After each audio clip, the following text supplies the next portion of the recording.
Merci Monsieur Meliancy pour votre expertise très enrichissante sur les questions de la réindustrialisation du territoire et de la digitalisation. Mais après une vision plus institutionnelle, nous allons voir comment cette stratégie digitale s'implémente dans le secteur industriel. Nous avons l'honneur d'accueillir Sébastien Jamet, expert en stratégie et transformation industrielle, avec plus de 20 ans d'expérience dans l'industrie, notamment chez HLP Nantes, Stelia Aerospace et Daher. Monsieur Jamet est un spécialiste du Lean Manufacturing. Aujourd'hui, il partagera avec nous les clés pour réussir la transition vers l'industrie 4.0 grâce à une stratégie digitale efficace. Nous explorerons ensemble les enjeux, opportunités et meilleures pratiques pour naviguer dans ce nouvel environnement industriel.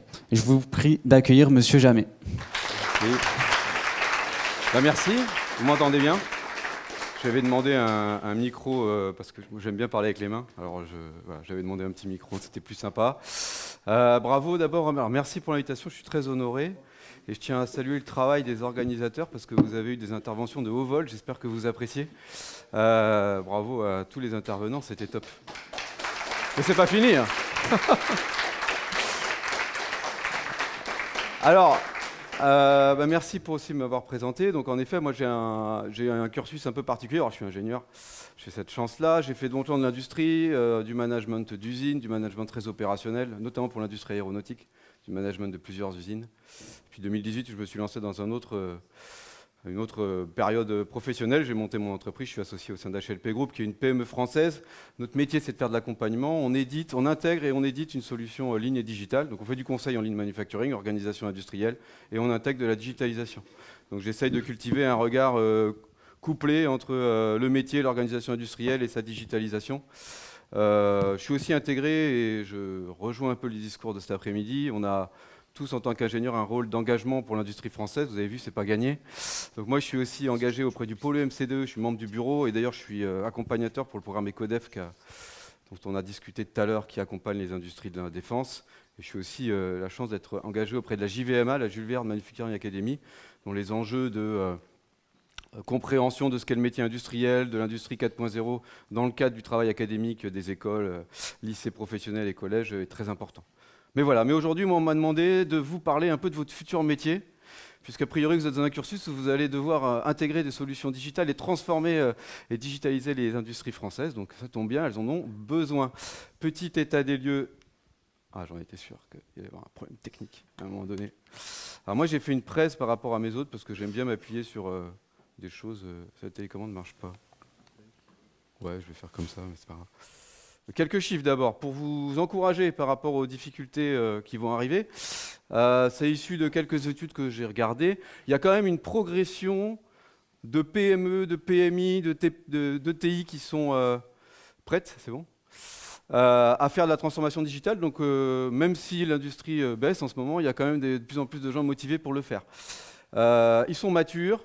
Ils ont plein de données, on a parlé de l'importance des données, j'en reparlerai tout à l'heure. Par contre, il n'y en a que 5% qui aujourd'hui exploitent vraiment les données avec des moteurs IA qui peuvent les aider à en tirer toutes leurs veines, donc ça va être sympa à faire. J'en parlais avec Olivier Lancy à la pause, il y a toujours une dynamique d'investissement sur la transformation digitale, toujours.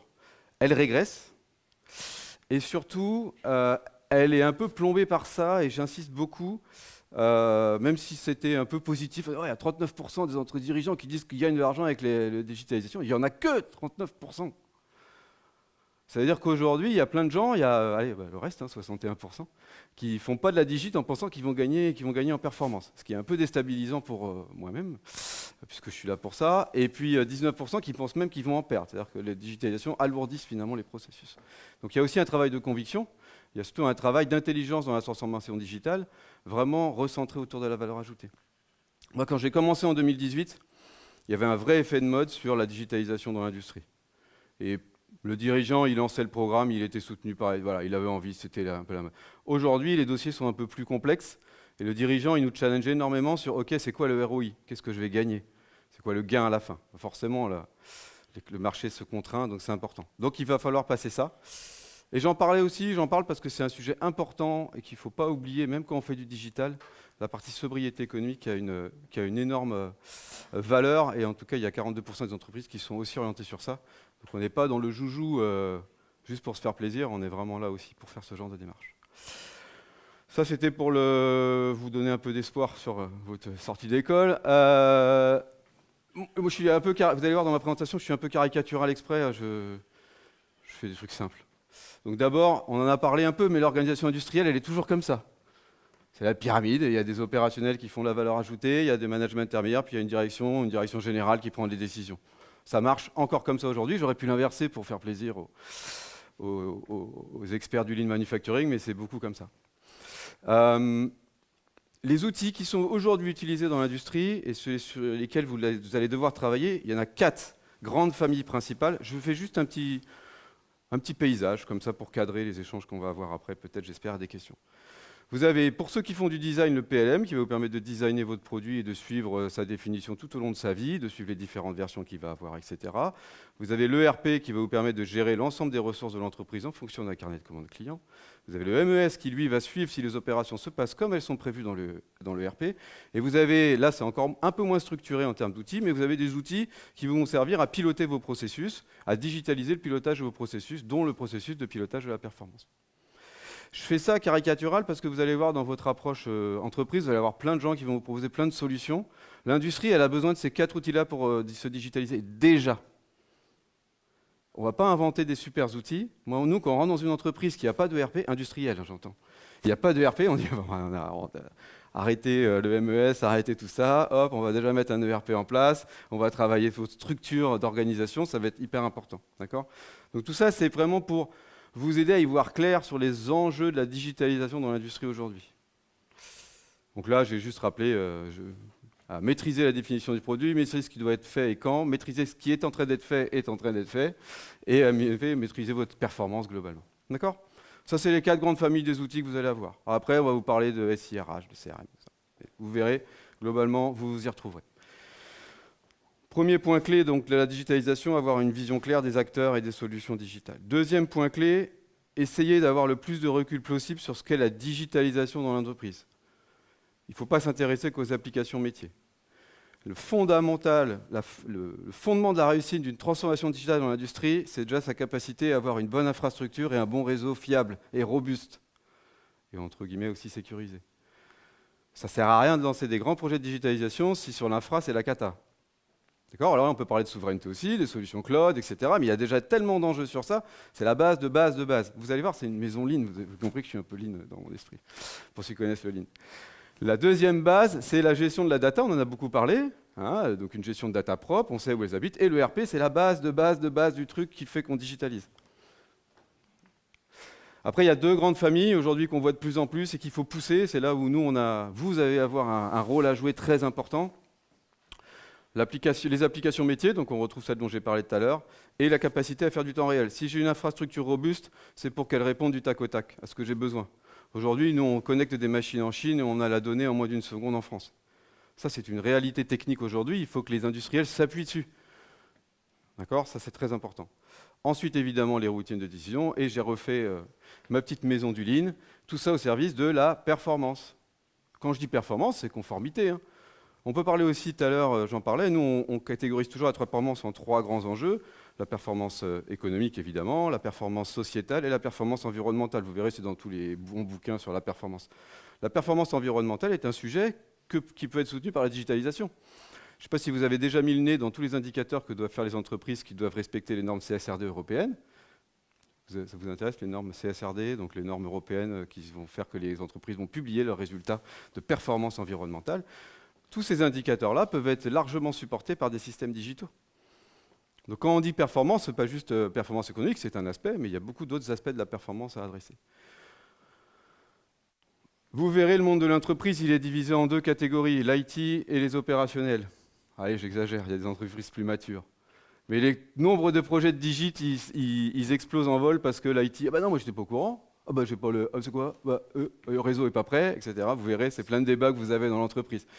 Donc il va falloir, quand vous allez arriver dans les entreprises, que vous soyez gentil avec les IT, ou que vous en fassiez partie, même au mieux avec les DSI, et vraiment les intégrer dans cette vision globale du système et de la digitalisation. Sinon, c'est la guéguerre. D'accord? Donc chacun son terrain de jeu, mais quand même, il faut faire attention. Là, voilà. Et en fait, il ne faut plus voir la digitalisation comme un système en tant que tel. La digitalisation, c'est un processus d'amélioration continue. Pilotez-la comme tel. Il faut que ce soit piloté comme tel dans l'industrie de demain. Voilà. Et même, on a été même jusqu'à un nouvel esprit d'amélioration. On a créé, nous, et j'ai bien aimé tout à l'heure, c'était rigolo, Constance Nebula qui faisait référence à son passé de data. C'est hyper important pour nous. En tout cas, c'est la nouvelle vision qu'on veut donner aux gens. C'est d'abord la base de l'amélioration, c'est d'avoir des standards de fonctionnement. Je ne reviens pas sur la notion de standard, vous l'apprenez peut-être si vous faites un peu des cours de Lean. Et on digitalise les processus, du coup on a des données, et grâce aux données, l'IA et l'intelligence humaine que je mets encore là, eh bien, on peut réaméliorer nos processus, et c'est la future boucle PDCA que vous apprenez en cours, mais digitalisée. Donc on crée, on digitalise, on récupère des datas, et on analyse les datas pour continuer à s'améliorer. Ça, c'est l'avenir de l'industrie. C'est ça qui va faire qu'on va progresser. Ça va? Ça, c'était digitalisation. Maintenant, on va parler d'organisation, parce qu'il se passe des trucs sur l'orga. Il va falloir les anticiper. Plus vous anticipez, mieux vous vous portez. L'organisation, il se passe quoi? Aujourd'hui, on a des... Je caricature. Hein. Les opérationnels, globalement, eux, ils exécutent des opérations et puis, des fois, ils pointent dans un système. Bip, bip, ouais, j'ai fait tant d'heures ou j'ai fait tant de pièces, ouais, ils pointent. Hein, wow, on a fait. Puis des fois, ils disent « Ah, j'ai un problème, chef !» Puis le chef, lui, il récupère ça, il fait des exports Excel, donc il fait des gros tableaux de bord, il fait des reporting. Puis il va voir son chef, il dit « Chef, j'ai ça à faire, ça marche pas. Voilà. » Puis le chef, il dit « Ouais, bon, on va faire ça, on va faire ça, on va faire ça. » Super. Et puis d'ailleurs, tu leur diras ça aux gars. Hein. Ok, chef, je vais leur dire. Voilà, ça passe comme ça. Ouais, je caricature. Hein. Y a deux constats que je fais à chaque fois que je fais ça, et ça rejoint un peu ce qu'on a dit tout à l'heure, je ne sais pas si vous avez entendu, c'est les nouvelles organisations avec l'autonomie, etc. C'est assez intéressant de voir qu'il y a des convergences et que c'est très concret aujourd'hui sur le terrain. D'abord, le système qui est comme ça, aujourd'hui, il éloigne la décision de la valeur ajoutée. La valeur ajoutée, c'est la réalisation d'un produit dans une industrie. Elle est là, et la décision, elle est montée. Et puis en plus, quand on fait des fois, on s'amuse à faire avec mes clients le comptage du temps passé à faire des reporting Excel, on se fait très peur. Et du coup, lui, il n'a plus le temps pour prendre les décisions, donc il en parle à son chef. Ce qu'on va essayer de créer avec la Digit, c'est très important que vous compreniez bien, parce que je pense que c'est concrètement des sujets que vous allez avoir à adresser chez vos futurs employeurs, voire même déjà actuels, parce qu'il y en a pas mal qui sont en alternance. En fait, on va redonner du pouvoir à eux. Parce qu'eux, ils vont avoir un système en temps réel qui va leur permettre d'avoir un premier niveau d'analyse de ce qu'ils sont en train de réaliser. C'est globalement le cas sur les nouveaux MES qui sont très poussés, mais il y a d'autres solutions qui apportent ça. Et du coup, le manager intermédiaire, il n'a plus besoin de faire du reporting, etc., de faire des exports Excel, parce qu'il va arriver avec une solution qui est déjà managée par son opérateur. Donc lui, il va se retrouver dans une posture un peu différente, qui essaie d'apporter son support, ou d'apporter des réponses plus rapidement à des problématiques que l'opérateur aura plus documentées, ou il sera plus au point. Et évidemment, la direction, elle, aura du communication et de l'amélioration. Mais ce que je dis là est plus important, c'est-à-dire que c'est peut-être contre-intuitif, mais la digitalisation, elle provoque un retour au métier. C'est-à-dire qu'on va redonner demain aux opérateurs tourneurs, aux chaudronniers, à des gens qui aujourd'hui pilotaient des machines en mode pouce-bouton, la capacité d'avoir un premier niveau d'expertise technique sur ce qu'ils sont en train de réaliser. En tout cas, c'est ce qui se passe dans l'industrie quand on va loin dans les systèmes de digit. Donc on ressente les gens sur le métier, et au même titre qu'un manager aujourd'hui, il passe 30% de son temps à faire du reporting et des exports Excel, demain on va lui offrir l'occasion de revenir sur son métier pur, qui est celui de manager les gens. Manager les gens, c'est s'occuper d'eux, leur donner des conseils, etc. Et puis on accélère la communication. Et il y a beaucoup de suppression de non-valeur ajoutée. Donc dans la transformation digitale, il faut s'occuper de ces gens-là. C'est eux la clé de la réussite, c'est eux qui vont être les freins. Je regarde l'heure. Ça va? Soyez bien vigilants à ça. La transformation organisationnelle liée à la digitalisation, c'est le management intermédiaire qui l'a subi la plus. L'opérateur, lui, il est content, on lui amène des nouveaux outils, il a plus d'autonomie, c'est sympa, on lui amène des outils sympas. Autre facteur clé de succès, n'oubliez pas pour qui on travaille. Il y a trop souvent des gens qui gèrent des programmes de digitalisation trop éloignés du terrain.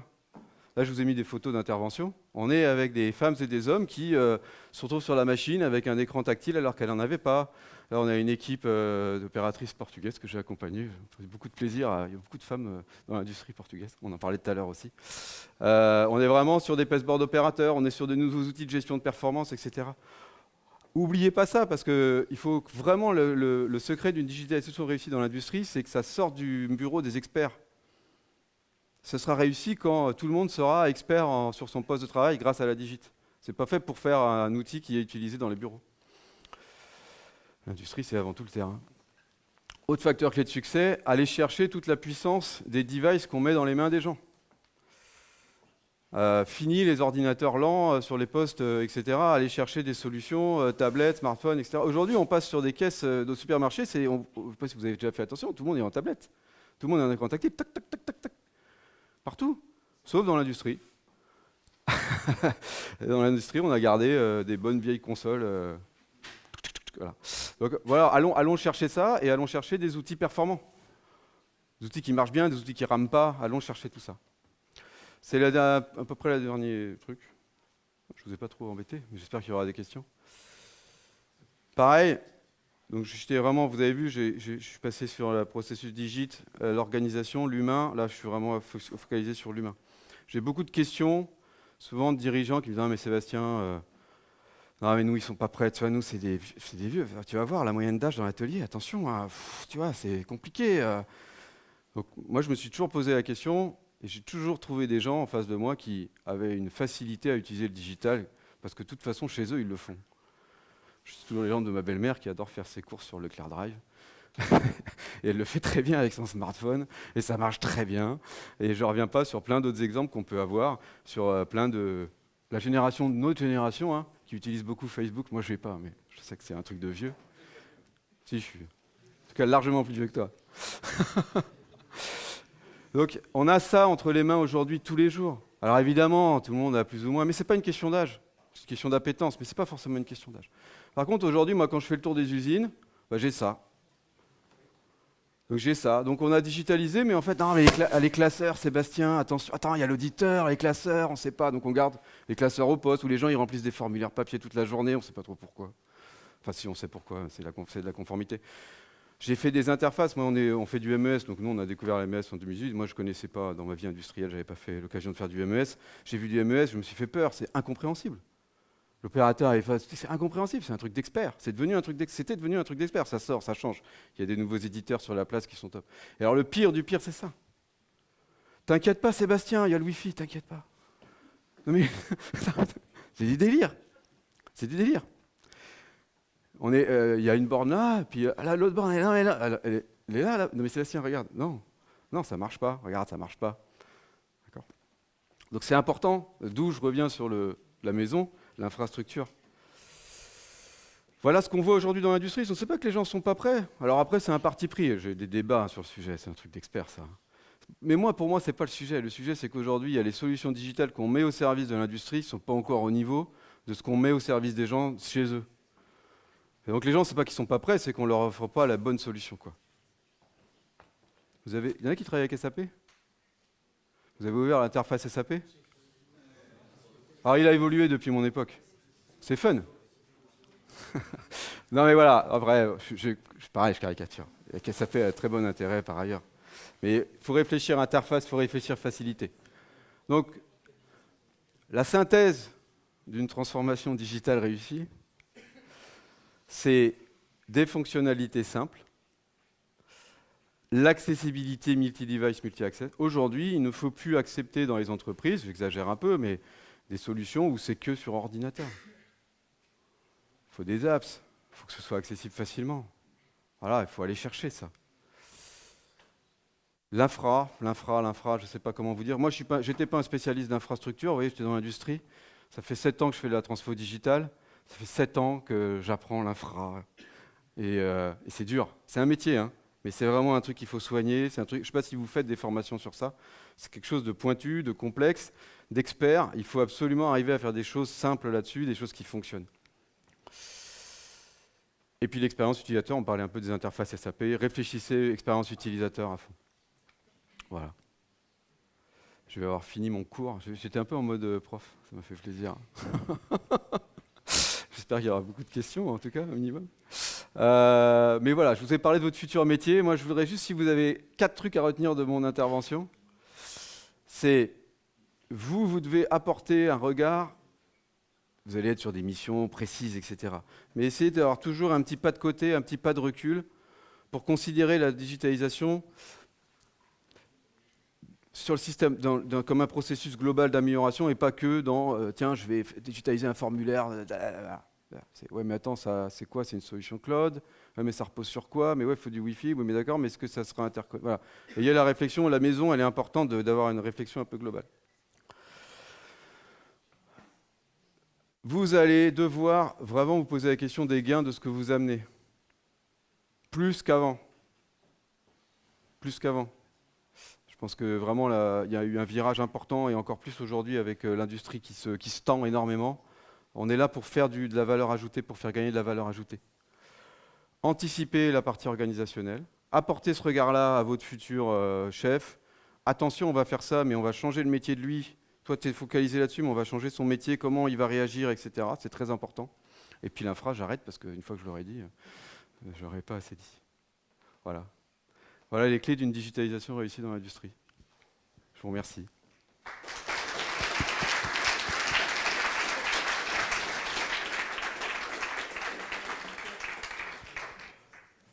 Ouais, et tu m'avais dit rapide, hein? Top la présentation, franchement. On va procéder à un petit temps d'échange. Moi, j'ai préparé quelques questions. Tu veux qu'on s'assoie? Bon, on peut s'asseoir.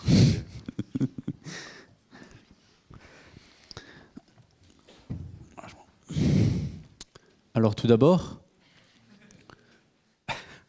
Pourquoi il rigole? Non. C'est la fin de Je suis journée. je suis quelqu'un de joyeux, j'ai toujours le sourire. C'est ça. Alors, comment envisagez-vous l'évolution de l'ingénieur? Et d'après vous, quelle est pour vous la définition d'un bon ingénieur? Je parle bien sûr d'un ingénieur qui met en place des outils digitaux. Et voilà. Alors, je pense que c'est une question difficile. On n'avait pas bossé les questions. Non, l'enjeu, c'est d'avoir une approche, comme je le disais, un peu multi-critères, quoi. C'est-à-dire que l'ingénieur, il faut qu'il apporte un regard. Il est capable d'embrasser plusieurs enjeux de la transformation digitale. Vous voyez, tout à l'heure, je parlais d'organisation. Il ne faut pas que l'ingénieur il reste focalisé sur le point de vue technique de sa solution, de machin, de trucs. Il faut qu'il essaye de prendre toujours un pas de recul pour utiliser les enjeux multifactoriels de la transformation. Ah, d'accord, mon solution, elle est top, mais je ne comprends pas, ça ne marche pas sur le terrain. Bah, peut-être que ça ne marche pas sur le terrain pour une bonne raison. Et donc, il faut arriver à avoir cette vision multifactorielle pour réussir. Je pense que l'ingénieur d'hier, d'aujourd'hui, j'en suis un, et de demain, ce qu'il doit apporter aux acteurs de l'entreprise et de l'industrie, c'est ce regard, d'essayer d'apporter ce regard un peu multifactoriel. Voilà. C'est le principal, je pense. Très bien. Et par rapport à la digitalisation, vous avez parlé nombreuses fois de l'infra. Oui, c'est très important. Mais est-ce qu'il n'y aurait pas des freins cachés qui sont tout aussi importants que l'infra? Ou peut-être un peu moins? Alors, je l'ai dit, il y a le frein caché, c'est le frein métier. C'est-à-dire, à partir du moment où vous allez digitaliser un processus, il ne faut pas s'imaginer que les gens qui aujourd'hui sont acteurs du processus vont prendre le point pour argent comptant et dire « Ah ouais, c'est super, ça digitalise un processus ». Il y a quand même un frein métier du gars qui maîtrise parfaitement son sujet et à qui on va apporter un truc qui dit que ça va être un peu différent. Et encore une fois, c'est un frein humain. Donc ça, c'est vrai que ça peut être un frein caché. Et souvent, les gens ils disent « Ouais, mais parce qu'ils ne sont pas prêts ou machin », mais c'est en fait qu'eux-mêmes, ils tiennent un peu à leur truc, à leur précaré, et c'est difficile parfois de les faire changer. Je ne sais pas si vous avez suivi un peu c'est intéressant de lire un peu ce qui a été écrit sur Lidl, hein, parce qu'ils ont quand même dépensé quelques centaines de millions d'euros pour changer de ERP. Ils viennent d'abandonner le projet. Hein. Et quand on regarde un peu dans le détail, ils avaient vraiment eu, dans les explications, alors je ne suis pas un expert, mais dans les explications, il y a ce côté du métier qui veut imposer sa manière de faire sur un logiciel qui n'en est pas capable. Donc à un moment donné, c'est arbitré. C'est de dire, bah non, soit tu changes ta manière de faire parce que le logiciel te le fait faire de manière plus efficace, soit en effet, ton truc, c'est trop important, donc le logiciel ne le fait pas, on abandonne, mais il ne faut pas attendre trop longtemps pour le faire, cet arbitrage-là. Donc ouais, il y a un petit frein caché qui est le frein du métier, qui détient le processus et qui parfois ne veut pas trop que ça... Voilà, qui a du mal à accepter le changement. Et l'infra, parce que j'ai beaucoup parlé d'infra, le frein caché de l'infra, prenez bien en compte le fait que c'est la sécurité des données d'entreprise qui est en jeu. Ce n'est pas étonnant qu'un dirigeant avant de lui dire passe tout en cloud ou machin, il faut qu'il prenne un peu d'élan. Hein. Donc moi je connais des entreprises, donc notamment dans la défense, où le sujet de l'infra, il est non seulement l'efficacité de l'infra, mais il est avant tout de la partie sécurité de l'infra. C'est-à-dire que même la performance de l'infra, c'est pas grave si elle fonctionne pas bien, parce qu'au moins elle est dans les conformités, notamment pour les entreprises qui travaillent pour Naval Group, où il y a des exigences sur l'infra qui sont importantes. Donc l'enjeu de l'infra, j'ai un peu rigolé en disant c'est l'efficacité, mais il y a un gros enjeu de l'infra qui est la partie maîtrise des données et cybersécurité. Donc évidemment, ce n'est pas des transformations que vous allez faire en claquant des doigts. Voilà. Ça, c'est un autre frein caché, celui de la cybersécurité, sur l'infra. Et du coup, comment le bon ingénieur de la transformation digitale doit faire pour accompagner ces personnes-là, accompagner les métiers? Bah, c'est là où je pense que, alors je ne sais pas si dans votre cursus vous le faites, mais il y a plusieurs choses. D'abord, l'ingénieur, il doit non seulement maîtriser la technique, mais il doit aussi maîtriser les processus d'accompagnement. Être capable de faire une cartographie de flux, être capable de faire ce qu'on appelle les CIPOC ou les VSM, etc. C'est des choses importantes, même dans le cadre d'une digitalisation. C'est-à-dire qu'on n'est pas que là pour être strictement l'expert technique de la solution digitale, on est là aussi là pour apporter un accompagnement auprès des gens qui pilotent le processus, pour les convaincre de la manière dont ils gèrent leur processus, qu'est-ce qu'ils vont gagner avec la digitalisation, etc. Donc apporter cet aspect méthodologique, c'est important, et je pense que l'ingénieur doit aussi être formé à ça, je pense que vous l'êtes. Non, ouais, bon, il est parti le directeur, c'est bon. Oui, il y a des professeurs. Non, mais cartographie des processus, savoir cartographier, mesurer les impacts, regarder les gaspillages qu'il y a, c'est très important en amont. Voilà, c'est des méthodes que l'ingénieur doit maîtriser pour convaincre les gens de ça. Et c'est tout. C'était la question, non? Ouais, comment l'ingénieur fait. Et si, un autre point important pour l'ingénieur que je voulais dire, il faut que l'ingénieur il soit aware, enfin, pardon, il soit au courant. Non, mais il faut qu'il apporte ce regard. Dire ah non, mais on peut pas prendre ce ERP, il n'y a pas d'apps, quoi, c'est nul, regarde le truc. Tu vois, il faut que l'ingénieur il soit un peu au courant des dernières technos, qu'il soit curieux de ce qu'il y a, de ce qui se passe sur le marché, pour apporter. Alors, c'est pas toujours gagné, ça sera peut-être que dans 4 ans, 5 ans, mais il faut aussi apporter ce regard neuf, surtout les jeunes que vous êtes, de ben non, mais ça, c'est le truc à papa, on change, quoi. Ou si on change pas tout de suite, on change en 2 ans, en 3 ans, mais en tout cas, il faut apporter aussi ce regard-là. Parce que le digit, ça change très très vite. Hein. Il faut savoir, nous, les développeurs qu'on a chez nous, ils ont parfois entre 25 et 30 ans, ils ne connaissent pas les technologies de développement des 2 dernières années. Hein. Enfin, ils sont obligés de se tenir vachement au courant pour suivre le rythme, quoi. Non, moi, je ne suis pas développeur, hein, mais ça change tout le temps. Je vous remercie pour votre réponse. De rien. Et j'aurais une dernière question. En fait, de nombreuses industries utilisent déjà quelques techniques de visual management dont vous avez parlé, pas toutes, mais quelques-unes. Mais l'innovation continue est nécessaire pour rester compétitif. Quelles sont les avancées de demain en matière de visual management et quelles technologies du futur envisagez-vous d'intégrer?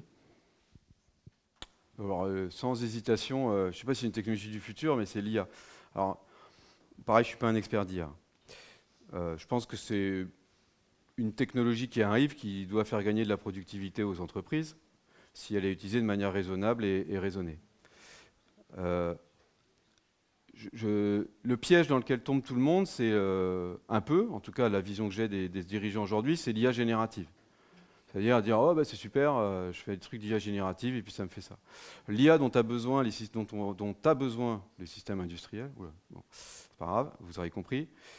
C'est une IA plutôt d'analyse de l'existant et d'être capacité, ce qu'on appelle du machine learning, qui va apprendre de ce qui a été saisi comme data au niveau du terrain pour être capable de proposer des modèles d'amélioration ou des modèles d'action en fonction de ce qu'on constate. Ça, c'est une IA qui existe peu, ou alors sur des grands éditeurs de logiciels, qui en effet apprennent et disent tiens, suivant le modèle, tu devrais changer ce paramètre-là, ce paramètre-là, ce paramètre-là. Nous, on y travaille avec des laboratoires, des universités, sur ces modèles-là. Aujourd'hui, ils ne sont pas encore vraiment sur étagère. Nous, ce qu'on voudrait, c'est que demain, nous, on fait des solutions où les gars, ils font leur tour de terrain sur leur smartphone, ils déclarent les problèmes, ils prennent des photos. Les gens, ils font des checklists, ils mesurent de la perf tous les jours, on a connecté les machines.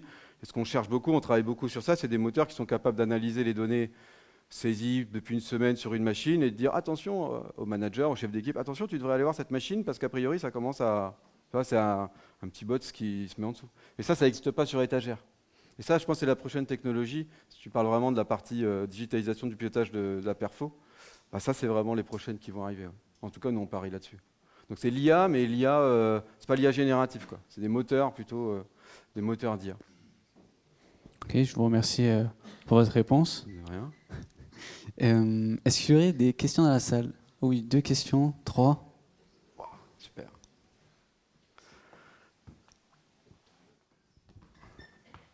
Bonjour, oui, c'est moi. Je vous vois. On a parlé de tous les process de digitalisation. Selon vous, c'est quoi les prochaines étapes après ça?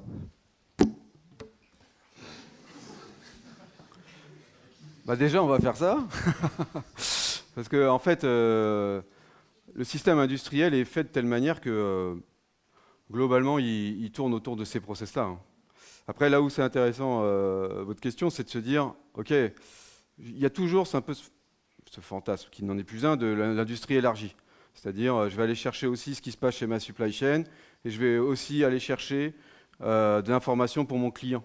D'accord ? Donc peut-être que le prochain terrain de jeu, tu as raison, c'est les processus amont et aval autour de l'industrie, sur comment je maîtrise ma phase d'approvisionnement, ma supply chain, ou comment je digitalise ce suivi-là. C'est déjà fait par les grands donneurs d'ordre. Hein. Aujourd'hui, Airbus n'a pas attendu ce moment-là pour envoyer des prévisionnels chez les fournisseurs et suivre la réalisation des prévisionnels, mais aller encore plus loin peut-être sur ça.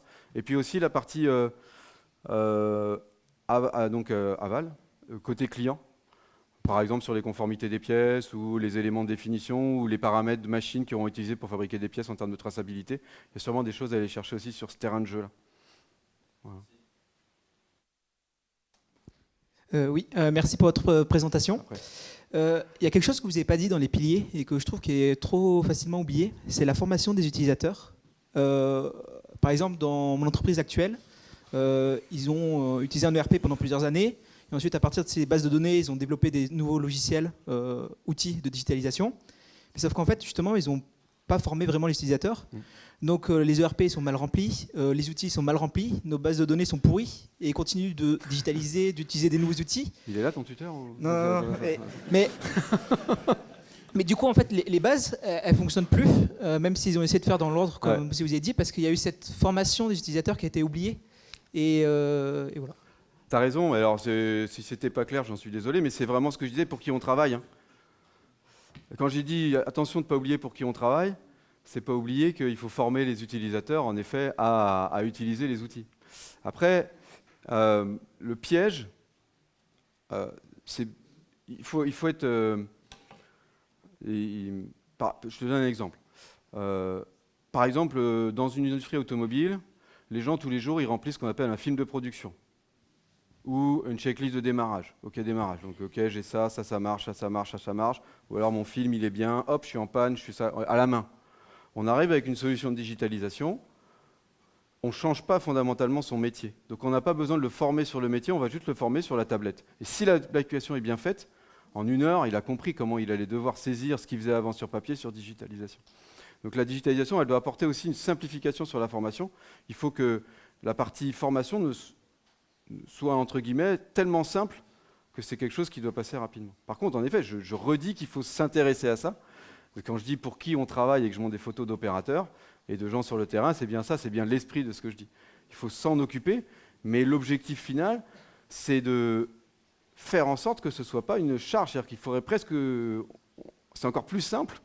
Ce qu'on fait maintenant, c'est encore plus didactique que ce qui était fait avant. Tu vois, la formation, elle est tellement simple. Donc nous, on travaille beaucoup sur les interfaces qui doivent être didactiques pour que les choses soient naturelles et que le gars, il n'y a pas besoin de 3 heures ou d'une demi-journée de formation pour y arriver.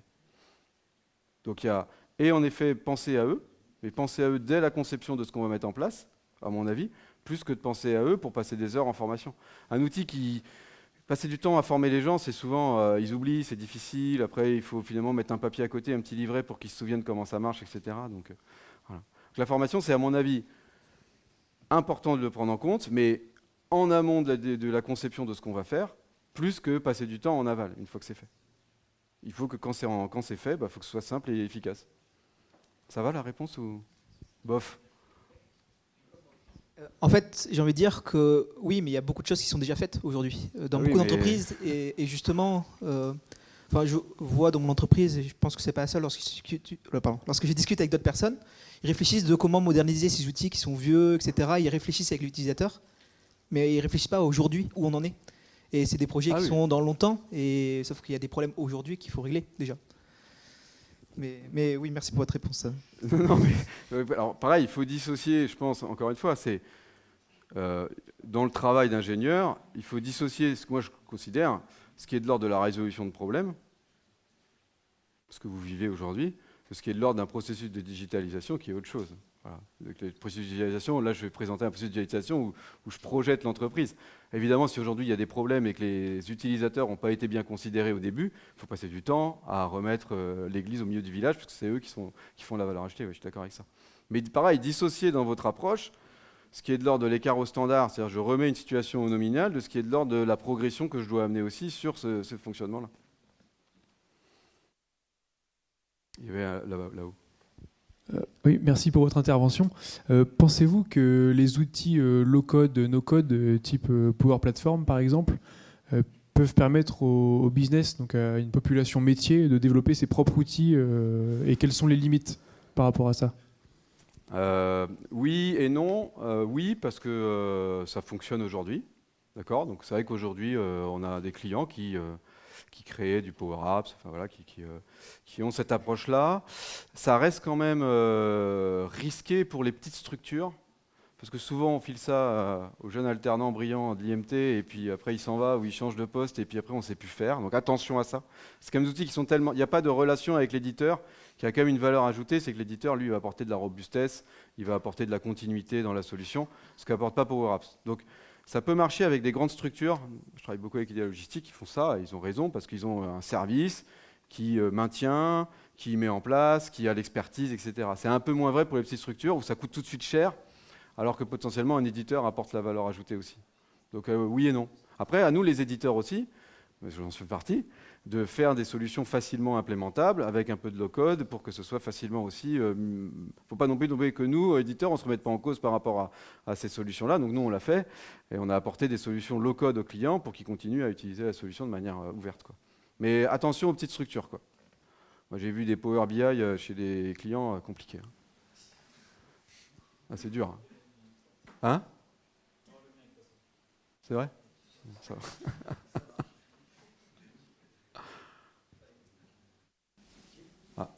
Dernière question. Moi, j'avais une question sur le rôle des sociétés de consulting dans la digitalisation et la réindustrialisation. Qu'est-ce que vous en pensez? Alors, j'en pense bien parce que j'en suis. Non, j'ai fait le virage. Mais c'est assez personnel. J'ai fait le virage en 2018, justement en 2018 pour essayer d'être utile à l'industrie au sens large. Voilà, moi, je prends du plaisir quand je fais des trucs qui fonctionnent, que les gens ils ont le smile quand je m'en vais parce qu'ils ont un nouvel outil, qu'ils sont contents, qu'ils gagnent, que le patron est content parce qu'il gagne du truc, etc. Donc je pense qu'il y a des modèles d'entreprise qui ont ça dans leur ADN et puis des modèles d'entreprise qui l'ont moins. J'ai vécu le consulting en tant qu'industriel. Ouais, c'était pas pareil. Donc je suis partagé. Je pense qu'il y a quand même des tissus d'entreprises. Alors, nous, on a la spécificité d'être et conseil et intégrateur. Et éditeur. Donc on essaie de rationaliser tout. Les clients, ils nous choisissent parce qu'ils voient bien qu'ils ont un conseil métier, qu'après ils ont un logiciel qui est plutôt sympa, et qu'en plus, l'intégration, ça va être bien. Je pense que j'ai vécu du conseil où on fait des feuilles de route digites. Pour un peu, le gars, il est un peu parti pris, il a déjà son éditeur sous la main, il va dire que c'est lui, etc. Donc faut faire attention, quoi.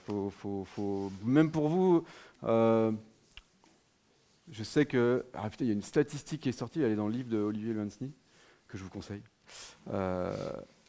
Sur le nombre de jeunes ingés qui ne vont pas dans l'industrie, mais qui vont en entreprise conseil, c'est assez édifiant.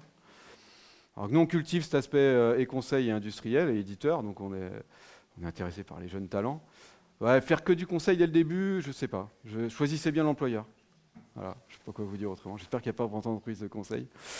Mais faire que du conseil dès le début, c'est un peu... Ouais, voilà. C'est bien l'industrie, il faut un peu se frotter aux opérationnels. Le chiffre, c'est sur 40 000 ingénieurs formés à l'industrie, il y a la moitié qui... C'est la moitié? Ouais, c'est ça. Hein? Ça m'a alerté aussi, j'ai pris la page, je peux en photo. Ouais. Ça m'a alerté. Ouais. Mais c'est dans son livre, hein, je ne me suis pas trompé. Hein. Bon, lui-même a fait une entreprise de conseil, donc il nous pardonnera. Hein, mais il a fait de l'industrie d'abord. Non, mais voilà, faut... Bon. que du conseil sur la digite, c'est un peu bon. Très bien, on va passer sur une dernière question pour la journée. Bravo, grosse responsabilité. Merci pour votre intervention. Comme on l'a vu cet après-midi, en fait, c'est un réseau d'entreprises, de petites entreprises notamment. Ma première question, c'est est-ce qu'il y a beaucoup de petites entreprises qui osent se lancer dans la digitalisation et comment est-ce qu'on peut les aider à le faire à moindre coût? Alors, oui, je pense, mais je n'ai pas les statistiques, hein, mais de ce que j'ai vu sur des études PME, TPE, il y a beaucoup d'entreprises, petites entreprises industrielles, j'entends de petites PMI qui se lancent dans la digite avec un regard de dirigeants de PMI, c'est-à-dire tout de suite dans l'efficacité. C'est-à-dire, nous on a accompagné des boîtes, ils étaient 12, on a accompagné des boîtes de 20, de 50, de 60. Malgré ce qu'on disait, il y a quand même une capacité d'aide de certains guichets comme la BPI pour amortir l'aspect coût, hein, amortir l'aspect trésorerie. C'est un peu moins vrai aujourd'hui, mais ça l'est toujours. Donc l'aspect coût est intéressant. Par contre, le dirigeant, lui, va vraiment s'interroger sur qu'est-ce qu'il va gagner, quoi. Le truc gadget de gestion des actions, un post-it, il ne peut pas vouloir. Par contre, le fait d'arrêter des reporting Excel, parce qu'il l'a déjà ça aujourd'hui. Il voit bien qu'aujourd'hui, il fait des exports Excel de son truc, etc. Ça, c'est, et donc, comment l'aider à moindre coût? Après, encore une fois, le moindre coût, ça dépend. Donc d'abord, il y a... donc juste pour revenir, oui, les PMI se lancent, parce que oui, je pense qu'ils considèrent que c'est un vecteur de gain. Mais il faut que ce soit un vecteur de gain. L'aspect coût, il est comment l'aider? C'est d'abord lui montrer qu'il y a des guichets qui peuvent lui permettre d'amortir l'aspect coût avec des avances remboursables. Sur un projet de digit, il y a toutes les régions aujourd'hui qui proposent des guichets de support, de subvention ou d'avances remboursables sur de l'accompagnement à la digit. Le piège, c'est de faire que le diag et pas faire l'outil, quoi. Il y a beaucoup de gens qui vendent du diag, digit, et puis après, quand le mec il veut faire l'outil, il faut qu'il paye. Donc nous, on s'arrange pour faire les deux. Mais... donc comment l'aider? C'est lui offrir d'abord ce regard-là de guichet, et puis après, c'est vraiment de... Encore une fois, je parlais tout à l'heure de cartographie de processus. Il faut avoir un regard très assidu, très précis sur les processus sur lesquels il va gagner de l'argent. Je prends un exemple simple. J'ai eu la chance de former des dirigeants 4.0 pour l'UIMM de Loire-Atlantique. C'était des dirigeants, on a eu des promotions de dirigeants. C'était 6 demi-journées. Et tous, ils sont entrés dans la formation, c'était des PME, hein, des PMI. Ils étaient rentrés dans la formation en disant « Ouais, je veux le Kobo, le petit truc, c'est quoi, le 4.0 » et tout. Puis ils sont sortis en disant bah « Non, mais en fait, il faut que je digitalise mon SIRH parce que je fais encore des bons de congé carbone. Ou alors, il faut que je mette un CRM en place parce que je fais encore des devis avec des bons pour accord par mail.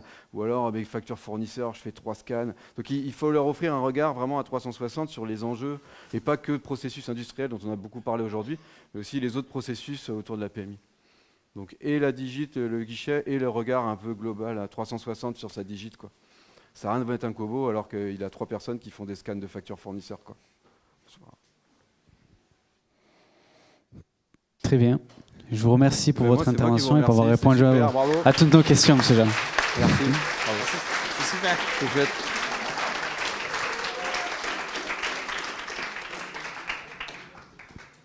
Et surtout, je vous remercie tous d'être venus aujourd'hui, d'avoir assisté, Toute l'équipe vous à toutes remercie. ces conférences.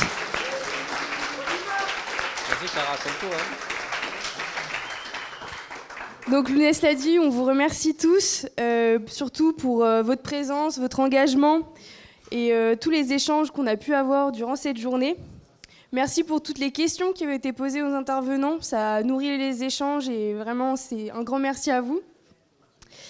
On a pu voir à quel point donc, la collaboration entre les acteurs publics et privés est essentielle pour accompagner cette transition et bâtir une industrie qui est plus digitale, qui innove et qui est également durable. Donc, les stratégies digitales ne sont pas seulement des outils de modernisation, mais elles redéfinissent nos façons de produire, d'innover et de collaborer. Et on voit l'importance de notre formation au sein de ce milieu. Encore un grand merci à nos intervenants, Anaïs Leblanc, Sébastien Lebré, on peut les applaudir s'il vous plaît. Sébastien Lebré, Jeanne Zaloni, Madame la vice-présidente, Monsieur Juvin, Monsieur Luancy et Monsieur Jamet pour leur précieux partage. Merci encore à la DEVRE pour nous avoir aidés pour trouver les intervenants. Et merci aux organisateurs de cette journée. Et merci à vous tous pour votre participation.